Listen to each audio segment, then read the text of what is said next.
Salam sejahtera untuk kita semua. Alhamdulillah, syukurilah kita bisa berkumpul di tempat ini pada pagi hari di bulan November ini untuk melaksanakan satu kegiatan kebinekaan, yaitu kebinekaan ketiga ya. Di sebelah kiri saya ini Bapak Terry terkait dengan naskah Lagaligo ya. Saya perkenalkan, beliau adalah Bapak Yudhistira Sukatanya atau Pak Edi Tamrin ya. Beliau ini adalah seorang penulis, lahir di Bandung. Pak Yudi ya, Pak Yudi, oke. Beliau adalah Dewan Pembina Kesenian Makassar tahun 2019-2024 dan juga merupakan Ketua Harian Lembaga Pengembangan Kesenian Kebudayaan Lapak KKSS 2016-2021.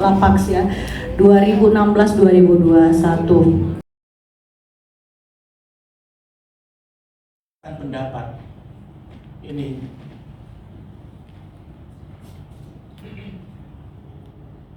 ada yang diambil di sini belum ya, oke jangan sampai lah. Oke, dia ini putri seorang raja di Tanete sekarang Kabupaten Baru. Kalau dari sini kita ke Kabupaten Baru itu sekitar hampir 100 kilo ya, 100 kilometer dari Makassar ke pusat kota Kabupaten Baru. Sepasang itu disebut kembar emas. Dan di berbagai daerah itu kalau dia lahir sepasang biasanya harus dipisahkan kan gitu ya? Betul. Laki dan perempuan. Iya. Laki dan perempuan. Dia ada kebiasaan di masyarakat kita dipisahkan. Ada juga yang bilang begini, kalau dia lahir sepasang maka itulah jodohnya gitu. Jadi Tuhan menurut kepercayaan tertentu Tuhan telah menyiapkan jodohnya. Tapi khusus untuk ini justru kawin dengan saudara-saudara, yaitu kalau di sini di Bugis itu dipercaya akan mendatangkan bencana gitu ya. Iya, betul. Akan mendatangkan bencana. Saya nggak tahu gitu. Kalau di daerah Anda itu seperti apa. Iya, kita berbagi tentang itu. Boleh Anda komentari itu. Nah, oleh sebab itu Sabri Gading disarankan oleh saya cerita singkat saya dulu. Karena dia juga berangkat itu kalau yang saya baca itu dia bersama anaknya dan beberapa pengiringnya, tentu dia harus menjadi orang yang menanggung itu. Pada saat itulah Mates mendatangi tempat tinggalnya di Pengasingan, membujuk isi sembarangan, tapi dia biarkan kosong. Itu yang saya bilang, dia tidak pernah lengkap gitu ya. Dan kolaborasi antara Mates dengan Coli Puje itu 20 tahun. Sanggup kalian 20 tahun di kandang babi?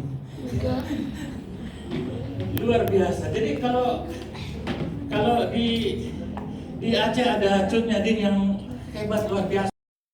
Bisa disebut agama begitu Pak, yang memiliki naskah Lagaligo. Sebenarnya saya mau bertanya adalah masih relevan nggak sih Pak ini naskah Lagaligo itu di zaman sekarang, dan bagaimana kita bisa mempertahankannya? Apakah itu dengan kita menerapkan isi naskah Lagaligo tersebut, atau dengan kita mempertahankannya dengan ya mungkin melakukan apa apa yang ada di naskah Lagaligo kita turunkan ke anak-anak atau kita pelajari, atau bahkan mungkin di Bugis sendiri itu diadakan mata pelajaran kah atau gimana sehingga naskah Lagaligo tersebut bisa dipertahankan sampai sekarang, mengingat lagi bahwa gempuran era teknologi sekarang bisa membenturkan budaya gitu Pak. Jadi gimana mempertahankannya dan apakah relevan untuk saat ini gitu. Terima kasih Pak. Kalau menurut saya, kalau pertanyaan saya itu pengaruhnya apa sih naskah ini bagi dunia ya, pengaruhnya itu apa? Lalu bagaimana dengan naskah-naskah Lagaligo yang belum diterjemahkan ke dalam bahasa Indonesia? Karena yang saya dapat informasinya adalah naskah ini itu banyak sekali yang belum ditranskripsi dan juga belum ditranslasi ke dalam bahasa Indonesia, karena ditulis juga kan ditulis juga dengan berbagai macam bahasa begitu. Menjelang siang, perkenalkan nama saya Eng Saragi, saya dari Sumatera Utara. Yang saya tahu, Laga Ligo yang dikenal di daerah Bugis, Makassar, Toraja, Selayar, dan Masen Rempulu ya Pak. Terus saya mau menanyakan, mengapa atau apa sebabnya Laga Ligo merupakan rujukan bagi suku Bugis, Makassar, Mandar, dan Toraja? Dan yang kedua, mengapa Laga Ligo menjadi persatuan bagi suku yang ada di Sulawesi Selatan? Dan yang ketiga, kenapa cerita Laga Ligo berbeda-beda versi? Terima kasih. Pagi Pak, perkenalkan nama saya Uliarta, izin bertanya. Tadi dari sejarah yang Bapak sampaikan ada satu pertanyaan, tapi sudah Bapak jelaskan yang mengenai mengapa Laga Ligo bukan merupakan teks sejarah, atau bisa dikatakan orang banyak beranggapan Laga Ligo itu hanya cerita mitos. Bagaimana cara kita menyampaikan kepada pihak masyarakat atau publik bahwa sejarah itu benar ada atau tidaknya? Dan mengapa masyarakat Bugis dulu harus mengenal tentang aksara lontara, dan apa keuntungan kita untuk mengenali dari aksara lontara? Saya ingin bertanya tentang yang bagian lontaran project Pak.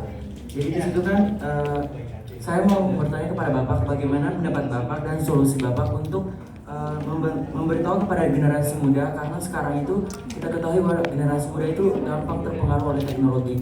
Jadi solusi Bapak untuk bisa menyampaikan, bisa menurunkan sejarah ini untuk generasi muda bagaimana Pak? Itu saja mungkin dari saya. Terima kasih. Untuk kita di masa kini, bukan saya yang harus menjawabnya sebenarnya, kalian yang menjawabnya. Kalian butuh enggak cerita itu? Kalian butuhkan atau tidak? Butuh. Kalau butuh, kenapa kamu butuh? Ya, artinya seperti nama saya itu suka nanya-nanya seperti itu. Kalau itu memang penting dan masih relevan dengan sekarang, kenapa dia masih relevan? Kita butuhkan kalau begitu. Kalau kita butuhkan, apa langkah-langkah kita tadi berkaitan dengan pertanyaan terakhir itu? Apa langkah-langkah kita? Atau kita tinggalkan saja ini. Kita lupakan sejarah dan kerja keras dari Mates dan Coli Pujie yang telah mewariskan mahakarya ini. Gitu. Jadi saya kira pertanyaan-pertanyaan kritis seperti ini kita perlu rawat juga gitu. Jangan sampai kita nggak butuh lagi ini. Karena kenapa ini bisa tetap menarik? Karena kisah ini memang lebih sering disampaikan dengan model storytelling. Saya tadi menyajikannya dengan model storytelling, model bercerita. Itu salah satu cara orang dulu mengawetkan atau merawat cerita ini supaya dia bisa hidup terus. Karena dia akan berhenti berfungsi kalau dia tidak mampu memicu imajinasi di kepala kita. Tadi waktu saya cerita berimajinasi nggak kemana-mana? Berimajinasi. Iyalah. Kalau dia berhenti memicu imajinasi kita, dia berarti sudah berhenti berfungsi. Kenapa kita perlu? Pertanyaannya lagi kan lebih. Kenapa kita perlu berimajinasi? Berimajinasi penting nggak? Penting. Jangan sampai kalian cuma jadi orang yang menghafali teks-teks tanpa imajinasi sama sekali, sehingga kalian cuma bisa mengulang teks itu dengan baik, tapi imajinasi di dalam teks itu udah hidup lagi gitu. Banyak orang yang gagal belajar, tidak jadi orang sukses karena tidak mampu menghidupkan imajinasi gitu.